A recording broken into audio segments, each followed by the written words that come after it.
พี่น้องผู้ใหญ่บ้านฟินแลนด์พร้อมกับทีมงานโตเกียวมิวสิกและก็ร่วมกับศิลปินบิวจิตรศิริยาและครูบิ๊กภูมิรินทร์ผู้แต่งเพลงชื่อดังรวมงานประเพณีบุญเดือน5แห่พุทธบูชาสมมาพลับ500 ปีซึ่งเป็นพระพุทธรูปคู่บ้านคู่เมืองของชาวจังหวัดขอนแก่นพลับมีอายุ500 ปีพี่น้องเอ๋ยโตเกียวมิวสิกไปเต็มวงแล้วก็บิวจิตรศิริยาเล่าห้องเพลงบอนฮักบุญพลับโดยมีครูบิ๊กเป็นคนแต่งแล้วก็ได้ไปร่วมงานนี่พร้อมเป็นงานระดับจังหวัดเพิ่นพี่น้องเอ๋ยแห่พลับจากสารกลางตั้งแต่เวลา 15 นาฬิกาอุ้ยขบวนสวยสดงดงามพี่น้องเอ๋ยนั่งฟ้อนนั่งล่ำทั้งสิ้นเต็มถนน500นางลำด้วยกันเพราะว่าพลับอายุครบ500 ปีขบวนแห่แหนแผ่นดาวเนี่ยอุ้ยสวยงามพระราม8พี่น้องเอ๋ยเป็นการแห่พระพุทธรูปแบบอีสานบู่ฮั่นแบบล้านสร้างอีสานบู่ฮั่นฮีดเก่าข้องเดิมฮีดบ่ให้หมองข้องบ่ให้เสาสิมาบ่ให้เก่าฮีดแต่กบห้องแต่เข้าซุ้มผู้เฒ่าเฮานั้นให้รักษาแห่พระพุทธรูปกูบ้านกูเมียงจากสารกลางจังหวัดปูนไปจนฮอดวัดธาตุพระอารามหลวงคุณพี่น้องซึ่งเป็นที่ประดิษฐานของพระพุทธรูปศักดิ์สิทธิ์กูบ้านกูเมืองขบวนว่าสันงามพี่น้องเอ่ยนอกจากอันประชาชนพลเมืองแล้วก็มีนักศึกษาจากคณะศิลปกรรมศาสตร์ของมหาวิทยาลัยขอนแก่นเนาะเพิ่นแห่งเป็นเลิศด้านประเพณีวัฒนธรรมอยู่แล้วพี่น้องนั่งฟ้อนนั่งรำว่าซั่นโอ้ยเฮ็ดดีเลิศพี่น้องเลิศเอ้ย พระลับนี่เด้อพระลับนี่เป็นพระพุทธรูปศักดิ์สิทธิ์เด้เป็นพระพุทธรูปที่ถูกปกปิดไว้นานมากไม่มีใครรู้เรื่องพระลับเลยจนได้พระเจ้าเอิ้นว่าพระลับเพราะว่าไม่มีใครรู้เรื่องพระนาวานั่นน่ะถูกเปิดเผยเมื่อปี537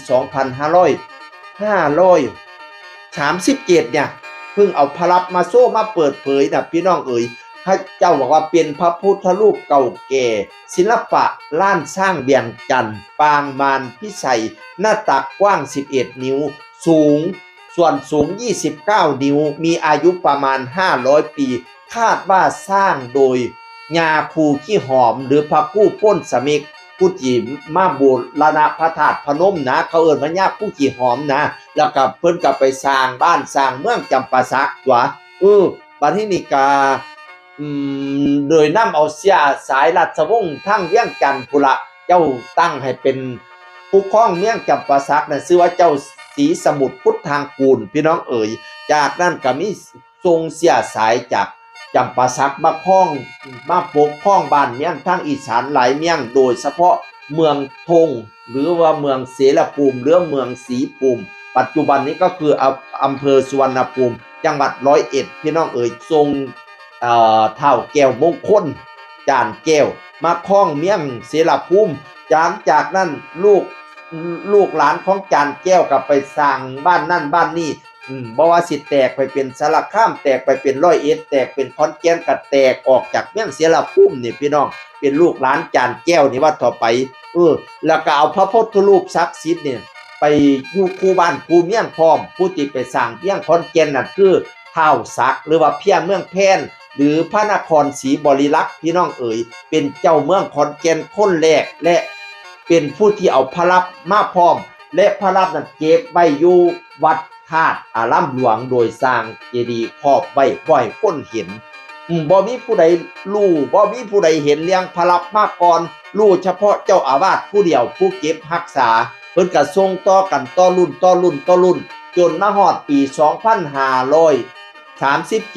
เจ้าอาวาสก็เลยคิดว่าโอ้ยยันเส้นลูกเส้นหลานบ่ฮู้จักพระลับก็เลยเอิ้นผู้ว่าราชการจังหวัดขอนแก่นรวมไปถึงข้าราชการชั้นสูงพระสงฆ์องค์ข้าเจ้าชั้นสูงมาเปิดเผยว่านี่เป็นการเปิดเผยพระลับเป็นครั้งแรกแล้วก็ให้เป็นพระพุทธรูปคู่บ้านคู่เมืองของชาวจังหวัดขอนแก่นนับตั้งแต่บัดนั้นเป็นต้นมาก็มีการแห่แหนแผ่นดาวทุกมื้อสุดสงกรานต์ก็ออกให้แม่คนมาสงน้ำสงท่า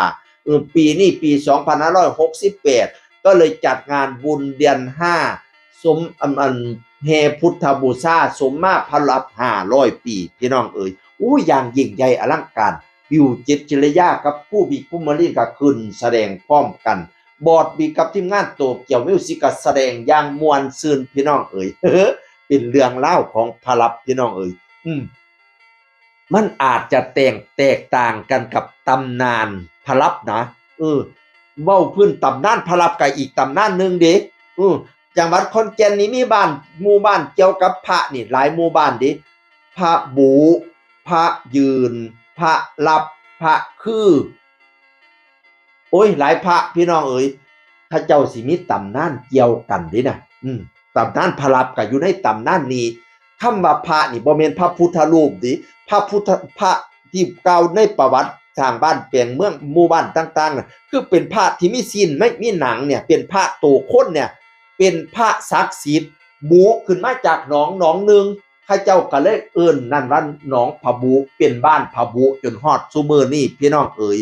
บัดนี้พระองค์นั้นไปนั่งอยู่หิมห้วยข้าเจ้าก็เอิ้นว่าห้วยพะเนาจากห้วยพะเนาแล้วไป